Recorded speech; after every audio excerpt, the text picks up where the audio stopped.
Hello, welcome to Hazel Jane Tarot, and today I'm doing something a little bit different. I am going to try to show you how to make St. Brigid's cross or a Brigid's cross. I have got here some reeds or rushes that I cut about 2 days ago, so they're a little bit dry. It tends to be easier to work with them on the day that they're cut. But that wasn't possible, so hopefully they'll work okay. You can see here some of the reeds that I pulled. Some of them are a little bit brown, so I have trimmed them to shorter to try to make a small cross out of this. So the first thing that you need is a central piece that is fairly firm, that's going to hold your cross together. So this is going to be for a four-legged cross. So start off with that as my central piece, and then I bend one reed around it like that. Okay, and then you just start building up the layers with each one. So I'm going to keep going around in a clockwise direction. So I bend that round and then turn it and hold it. So you can maybe not see, because I have to hold it over the top of where the join is, it's maybe a little bit harder to see. So then I get sort of about the middle, fold it across and hold it. So you can see I'm starting to build up this little knot in the middle. So there I've got 4 pieces, and it is hard to keep it all straight because they'll start to kind of smush around a bit, but it doesn't really matter. As you get going, it'll start to hold together, and that central piece, the straight piece that you didn't bend at the start, will help it keep its shape. Sorry, I don't know if that's focused. There we go. So I'll keep going and add another few layers to it. So growing up in Catholic Ireland, going to Catholic school, I was shown how to make Brigid crosses at school. And I also would have made them at home sometimes as well. So the practice was to hang Brigid's cross above your threshold. So put the cross above the door, or in your hallway or somewhere like that, as Brigid was seen as a protector of the threshold. Now the lore of Saint Brigid, so you see that's really starting to build up.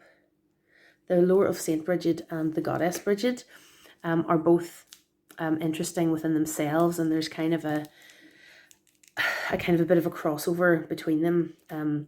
There was a flame kept burning for the goddess Brigid in Kildare, and then that flame was kept then by the people who joined the monastery of Saint Bridget in Kildare, and is now kept burning by nuns in retreat centre in Kildare. So you know there's a kind of continuity in that, in the lore around both of them. But the Saint Brigid, the story around her is she was said to have been born on the threshold, like her mother gave birth to her on the threshold of the home, and that she then is sort of seen as both inside and out, like the goddess of the threshold. There's loads of great stories about both goddess Brigid and Saint Brigid,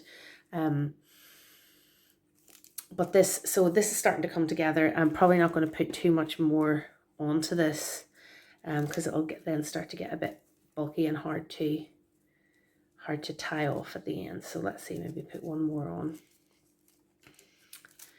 So you can see there we've got the four-legged cross. Now the story is apparently that Saint Brigid is supposed to have, well, that one's a bit yellowed, I'll get rid of that. Saint Brigid is supposed to have used rushes as a way to tell the story of the crucifixion to Irish people, you know, to create the image of the cross. So the Christian associations or the Catholic associations with the Brigid's cross is to do with Jesus and the crucifixion. But pagans who work with the goddess Brigid have seen different symbolism in the four legs of the cross, like for example, the four seasons, the four cardinal directions. You know, there's other ways to work with the symbolism of four within the cross. There is also a three-legged version of this cross, which I will try to show you as well. So the next thing we need to do is to tie off the ends of the cross and decide how long they're going to be, and then cut them back. So see which side feels the loosest. I need to tie it first. So try to, if I can, tie it off with a reed. Once they dry, they actually stay fairly secure. Oh, but that has not worked. And there have been times, I will be honest, where I have secured my cross with sellotape or even rubber bands, because it can be hard to use the reeds to tie it. But that seems to have worked fairly well. So it's just sort of getting it all straightened up then, and then I'll trim everything back. So I'll pause this for a second, see if I can finish tying it off, and then I'll show you the finished article. Okay, so I have finished tying the knots to secure the ends. I haven't measured this or anything to make the ends the same length, but I've just sort of gone by eye. So I'm going to chop off the rough ends, sort of even it out.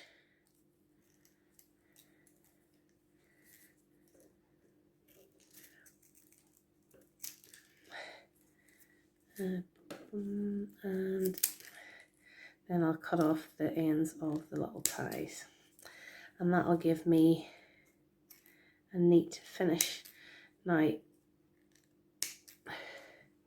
even though these have, as I say, they've dried out a little bit over a couple of days of since I cut them 2 days ago actually.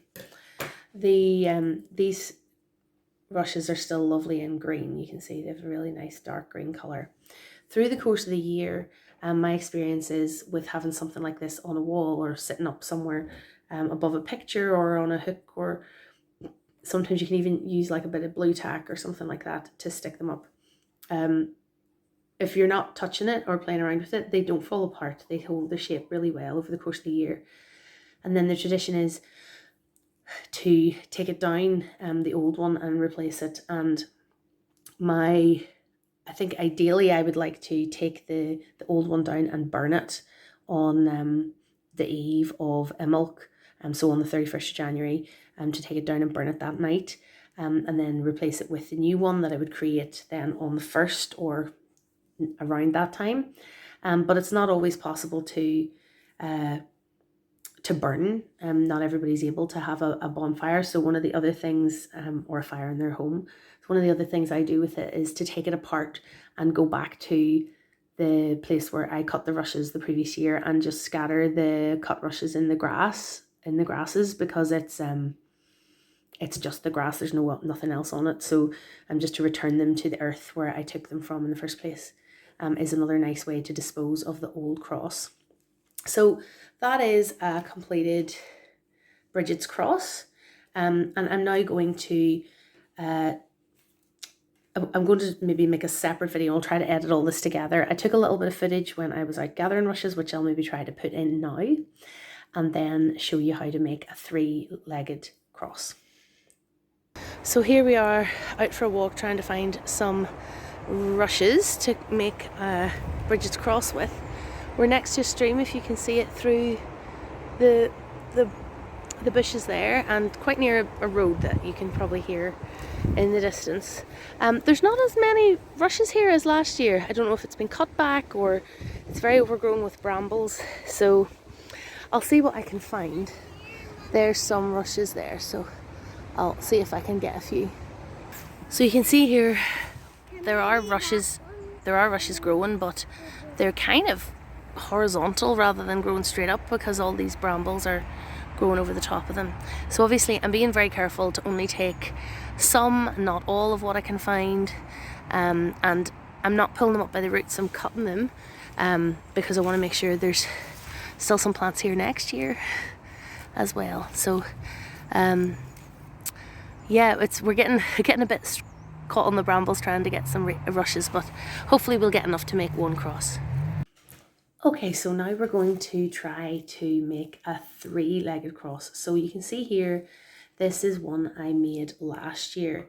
This is one that has been above my threshold for a year. You can see it's tied off with reeds as well. And you can see the colour change in how much it has faded over the course of the year. It's not been in direct sunlight, this is just as the grasses have dried out. So this is the three-legged cross. And I really like this one actually. This is not one that I would have been taught to make as a child. This is sort of an adaptation. Now, the Christian symbolism of a three-legged cross obviously would tie into the Trinity of Father, Son and Holy Spirit. But I think the pagan symbolism, especially when we associate it with Brigid, of the three-legged cross is strong, as Brigid herself is a triple goddess with three aspects, or potentially three separate goddesses with all called Brigid. So it's kind of a, there's a few different ways that it can be looked at in the stories. But Brigid is a god of the hearth, or a god of like the fire and the forge. She's also a goddess of poetry, and she's also a goddess of healing. So Brigid of the forge, Brigid of healing, and Brigid of poetry is all kind of symbolized within the triple cross. So I really quite like that. So in my home I would have both the four-legged and the three-legged cross. So I'll show you how to make this one. This is a little bit different. It doesn't use a central stick the way we had before. So with the three-legged cross, we have to start with the bent, with a bent reed, and then sort of get the shape. So hook one into the other, and then so the job of holding the center steady to get the shape that you want is a bit trickier with the three-pronged one. So there we've got sort of the rough shape that I'm going to go for, and then I just need to keep layering on. So you go in between it's going to fall apart. You go in between the legs of what you've got, and then you fold it round. Once you've got a few on, it starts to hold a bit more steady. It's just getting it started is the tricky part, without the middle of it looking a total mess. So, as I say, these are a bit smooshy. I don't know if this is going to be successful.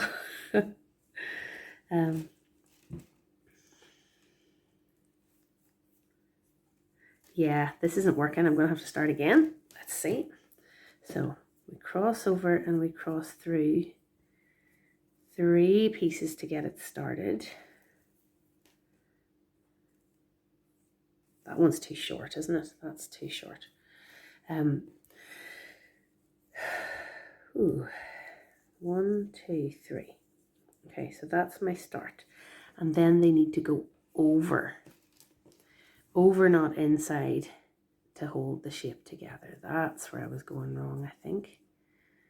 So 1, 2,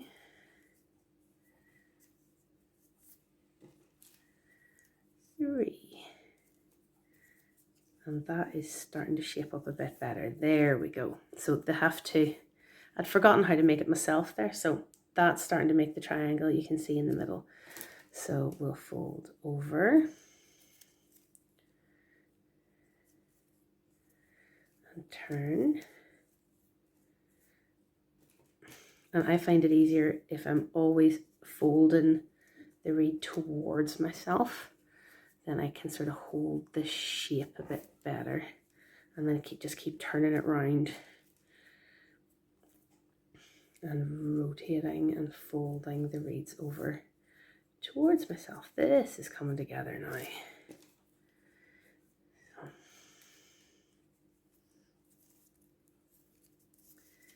That's a very thin one. I think that's going to be better for tying, so I'm going to put that over to the side to try to find something a bit thicker.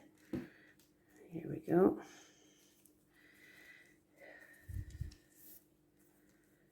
And so I think it's going to be better if I don't put too many reeds on this. It's going to be quite a small one. So try to keep, what's coming out flat. And then as I rotate it round, keep it flat, and that sort of helped me with the shape.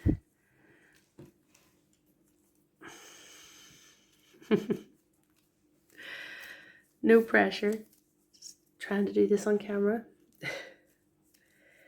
So you can see, a bit of trial and error, and even if you do have to sort of let it fall apart again, the folded reeds that you have already used, you can always, reuse them and try again. So that's starting to look a bit better. And I think considering how long the arms are going to be, that's probably long enough.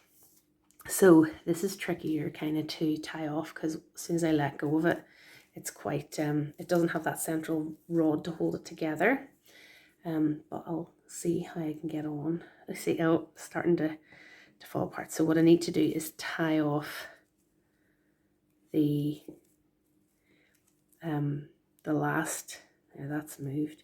I need to tie off the final one first, because there's nothing else to hold it in place. So I'll have to tie this end first. So I'll use one of these little thin reeds that was a bit too thin to use for the arms themselves.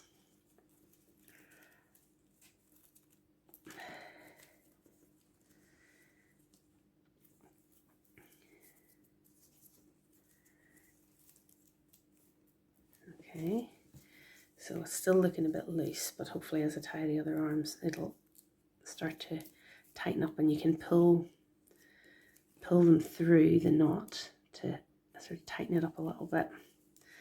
Okay, so that's way too long, so I can use the rest of this to tie the other side off with. So I'm having to tie it where the shortest arm is, which is actually quite short.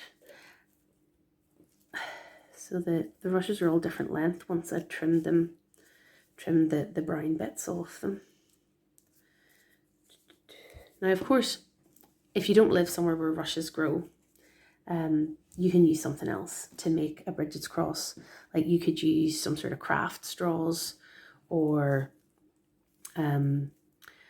you'd probably be better to use something rigid that would bend, like a craft straw, rather than something that is really bendy like a pipe cleaner, because getting them to straighten out enough for you might be tricky, but you could probably give it a go. You could make them with paper, you could make them with other kinds of grasses, whatever grows where you live. I find it tricky enough to find rushes. The place that I went to, as maybe you've seen if I managed to edit that in, they're quite overgrown with brambles compared to what they were a few years ago, so it's tricky enough to harvest the rushes. So let's see if I trim this off then and cut the ends off. That actually gives me quite a short little arm, so I want to try to make it vaguely symmetrical on the other side. So let's have a wee look. Those are really different, aren't they? So tighten that up. So these two are okay, but this one's really, really different. It's a lot longer, so I'm going to try to pull this in a little bit to make it sort of a similar length. I think what I've done is I've added one extra piece on this side, which is also making it a bit fatter and a bit uneven. So I'm going to take that off, tighten this up a wee bit. And that should make that a bit more even. This one's still a bit longer, but anyway.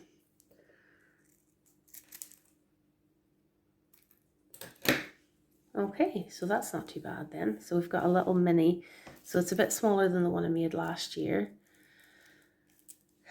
but we've a little mini triple goddess cross, or Bridget's cross, for the new spring on Imbolc. So I hope that video has been helpful to you if you wanted to have a go at trying to make your own Bridget's crosses. You can now have a go at making a traditional Irish Bridget's cross for Imbolc. Bye.